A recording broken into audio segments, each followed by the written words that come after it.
Welcome to city cable news. ముందుగా headlines.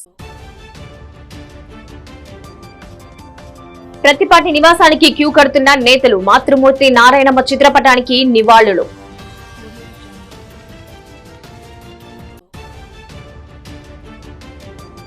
Edlapadu వద్ద ఘోర రోడ్డు ప్రమాదం. 2 మృతి, పలువురికి గాయాలు.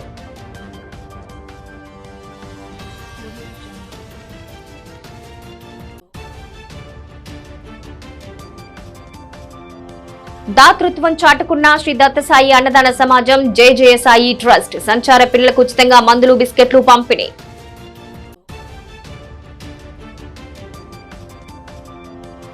సాధారణ పరిస్థితికి విజయవాడ వెల్లడించిన మంత్రి నారాయణ.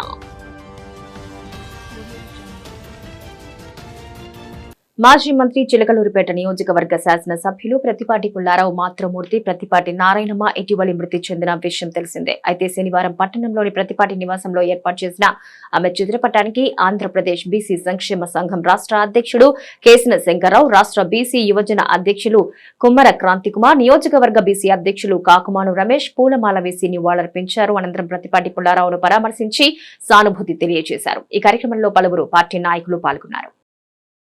మాజీ మంత్రి చిలకలూరిపేట నియోజకవర్గ శాసనసభ్యులు ప్రతిపాటి పుల్లారావు మాతృమూర్తి, ప్రతిపాటి నారాయణమ్మ ఇటీవలి మృతి చెందిన నేపథ్యంలో శనివారం వారి చిత్రపటానికి మాజీ మంత్రి వేమూరు నియోజకవర్గ శాసనసభ్యులు నక్క ఆనందబాబు, రాష్ట్ర Telugu Desam party organising secretary Chittabathina Chittibabu పూలమాల వేసి నివాళులర్పించారు. అనంతరం ప్రతిపాటి పుల్లారావును పరామర్శించి సానుభూతి తెలియజేశారు.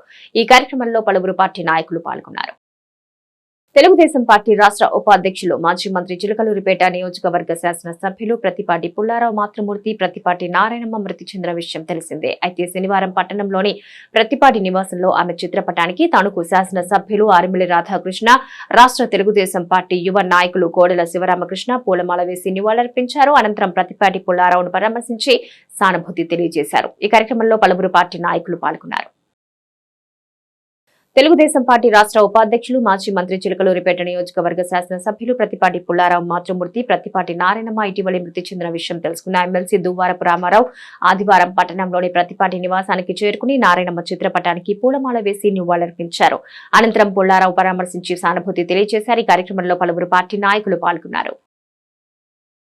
ఎడ్లపాడు వద్ద ఆదివారం ఘోర రోడ్డు ప్రమాదం చోటు చేసుకుంది. ఎస్ఐ బాలకృష్ణ తెలిపిన వివరాల ప్రకారం ఏలూరు జిల్లా నిడమర్రుకి చెందిన కృష్ణ, రవికిషోర్ అనే ఇద్దరు కారు టైరు పంక్చర్ అవ్వడంతో రోడ్డు మార్జిన్ లో టైరు మారుస్తున్న సమయంలో గుర్తు తెలియని వాహనం విని ఢీకొట్టింది. ఈ ఘటనలో ఒకరు అక్కడికక్కడే మృతి చెందగా మరొక వ్యక్తి ఆసుపత్రిలో చికిత్స పొందుతూ మృతి చెందాడు.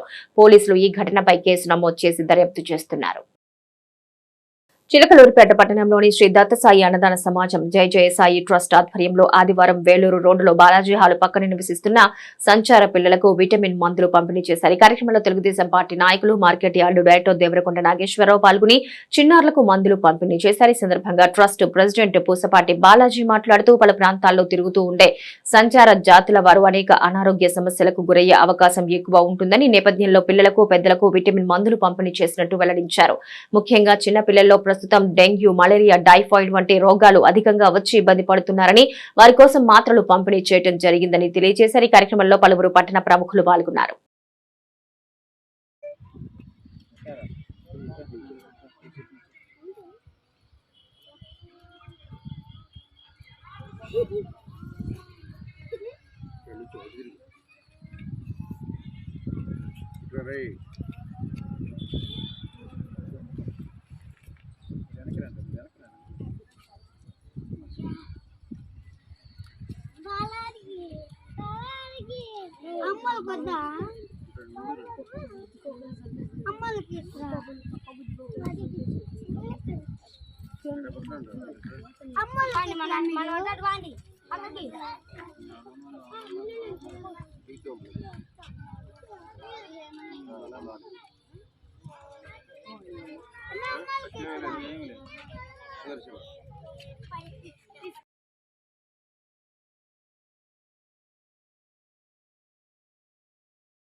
చిలకలూరిపేట పట్టణంలోని సుగాలి కాలనీ 34వ వార్డు పరిధిలో నివాసం ఉంటున్న ఓ యాచకురాలు మృతి చెందింది. అయితే యాచకురాలు పార్థివ దేహాన్ని మట్టి చేసేందుకు ఎవరూ ముందుకు రాకపోవడంతో ఆల్ ఇండియా బంజారా సేవా సంఘ రాష్ట్ర మహిళా అధ్యక్షురాలు బాణావతి శిరీష మానవత్వంతో ముందుకొచ్చారు. వెంటనే ఆమె అధికారులకు సమాచారం అందించి వారి నుంచి ఎటువంటి సమాచారం రాలేదు. అయినా అంతటితో ఆగకుండా అంతే తానాయి సొంత డబ్బులు ఖర్చు చేసి ఆ వృద్ధురాలికి మట్టి కార్యక్రమం చేశారు శిరీష. దీంతో స్థానిక ప్రజలు ఆమె మంచి మనసుకు అభినందనలు తెలియజేశారు. విజయవాడ నగరంలోని కండ్రిగా బోస్ నగర్ జర్నలిస్ట్ కాలనీలో మున్సిపల్ శాఖ మంత్రి నారాయణ పర్యటించారు. ఈ సందర్భంగా ఆయన మాట్లాడుతూ విజయవాడ సిటీలో వరద నీరు దాదాపు తగ్గిపోయిందని తెలిపారు. సోమవారం కల్లా మొత్తం 32 వార్డులు సాధారణ స్థితికి వస్తాయని తెలిపారు. వరద నీటితో ఇళ్లలో చాలా బురద ఉందని వీధుల్లో ఫైర్ ఇంజన్లు ఏర్పాటు చేసి క్లీనింగ్ చేయిస్తున్నామన్నారు. అందరికీ నమస్కారాలండి. అందరికీ తెలిసిందే బుడమేరు దగ్గర బ్రిడ్జ్ పట్టు 3 బీచ్లు, దానివల్ల విజయవాడ నగరంలో 32 డివిజన్లు, పక్కనున్న విలేజ్లు కొన్ని వాటర్లు మెర్జ్ అయిపోయినాయి. ఆ మెర్జ్ కూడా 10 అడుగులు 9 అడుగులు 8 అడుగులు ఇలా అయిపోయి ఇవాళకి యాక్చువల్గా ఇవాళ ఆల్మోస్ట్ 14 రోజులు పూర్తి అయిపోయింది. అయితే ఫస్ట్ 10 రోజుల్లో దాదాపు మెజారిటీ ఆల్మోస్ట్ కంప్లీట్ చేసాం. ఎక్కడ మిగిలిపోయిందంటే సాయిబాబా టెంపుల్ ఉండే ఆ ఏరియాస్, జర్నలిస్ట్ కాలనీ, దాని పక్కన ఉన్న ఒక 10 వీధులు. అయితే ఒక స్పెషల్ ఆపరేషన్ చేసి యాక్చువల్గా దీని మీద ఆ యొక్క నిన్న 10 వీధుల్లో ఏదైతే వాటర్ ఉందో నిన్న సాయంకాలం పూర్తి అయిపోయింది. నిన్న మార్నింగే చెప్పా సాయంకాలం కల్లా పూర్తి చేస్తామని. ఆ విధంగా అధికారులు చేశారు. వాళ్ళందరూ నేను అప్రిషియేట్ చేస్తున్నా. అయితే జర్నలిస్ట్ కాలనీలో కూడా నీళ్లు తీసేయాలని నిర్ణయించుకున్నాం. అయితే తీయాలంటే పైనుంచి ఫ్లో అవుతుంది. ఆ ఫ్లో పోయేతడికి ఒక కట్టేసి ఇంకొక కెనాల్ డ్రైన్లోకి తవ్వేతడికి చేయమని ఇప్పుడే ఆదేశించారు. అది కానీ సక్సెస్ అయితే ఇవాళ నైట్కి జనరల్ కష్టకాలని కూడా పూర్తిగా నిండిపోతాయి. ఈ సాయిబాబా నగర్లో అవన్నీ కూడా పోయినాయి. అయితే ఇక్కడంతా బుడద ఇళ్లలో ఇప్పుడే చూసాను నేను. ఒక్కొక్క ఇంట్లో 4 ఇంచులు 3 ఇంచులు 2 ఇంచులు బుడుతుంది, రోడ్లలో ఉంది. ఇప్పుడే కమిషనర్ గారికి చెప్పా, ఫైర్ వాళ్ళతో మాట్లాడాను. ఫైర్ ఇంజిన్లు ఉన్నాయి అన్నీ మొత్తం ఇక్కడికి పంపించుకున్నా. ఎన్ని ఉంటేనే పంపించి ఒక్కొక్క వీధిలో ఒక్కొక్క ఫైర్ ఇంజిన్ పంపించి వాళ్ళ సాయంకాలం కల్లా బుడద 100% తీసేసేటట్టుగా ఇళ్లలో కానీ రోడ్లలో కానీ. తర్వాత సైడ్ డ్రైన్స్లో యాక్చువల్గా కొంత సిల్ట్ ఉంది ఇచ్చాను. ఈ ఏరియాలో వాళ్ళకి morning to evening water release చేయమన్నా. అంటే జనరల్గా మార్నింగ్ ఒక 2 అవర్స్, ఈవినింగ్ 2 అవర్స్ ఇస్తారు మున్సిపాలిటీ వాళ్ళు.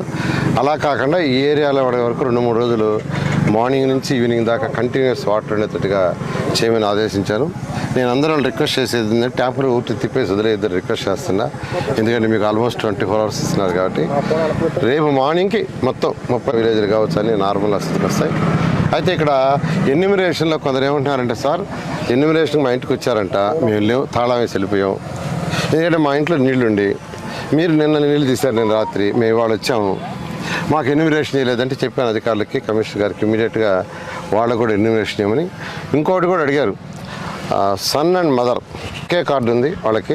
అయితే మదర్ వేరే, సన్ వేరే, వేరు ఇళ్లలో ఉన్నారు, వేరు డోర్ నెంబర్లు, వేరు ఎలక్ట్రిసిటీ. అటువంటి ఉన్న వాళ్ళకి కూడా ఎన్యూమరేషన్ చేయమని యాక్చువల్గా అధికారులకు ఆదేశించారు. ఆ విధంగా ఈరోజు ఫీల్డ్లో తిరగటం వల్ల చిన్న పాయింట్స్ కూడా ఏదైతే అడుగుతున్నాయో అవన్నీ అధికారులు చెప్తున్నాయి. అధికారులు కూడా వెంటనే స్పందిస్తున్నారు.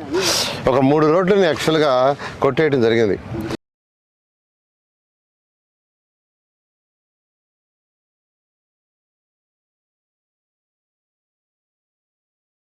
రోడ్లు భవనాల శాఖపై సచివాలయంలో ముఖ్యమంత్రి నారా చంద్రబాబు నాయుడు సమీక్ష చేశారు. భారీ వర్షాలు, వరదలతో దెబ్బతిన్న రోడ్ల మరమ్మతులకు 186 కోట్లు విడుదల చేస్తున్నట్లు ముఖ్యమంత్రి ప్రకటించారు.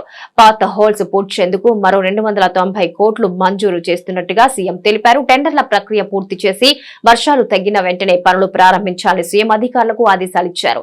ఆర్ఓబీల పూర్తికి భూసేకరణ కోసం అవసరమైతే 42 కోట్ల నిధులు విడుదల చేస్తామన్నారు. రాష్ట్రంలో 65,000 కోట్లతో జరుగుతున్న నేషనల్ హైవే పనులను వేగవంతం చేయాలని ఆయన ఆదేశించారు. సమీక్షలో మంత్రి బీసీ జనార్దన్ రెడ్డితో పాటు ఆ శాఖ అధికారులు పాల్గొన్నారు.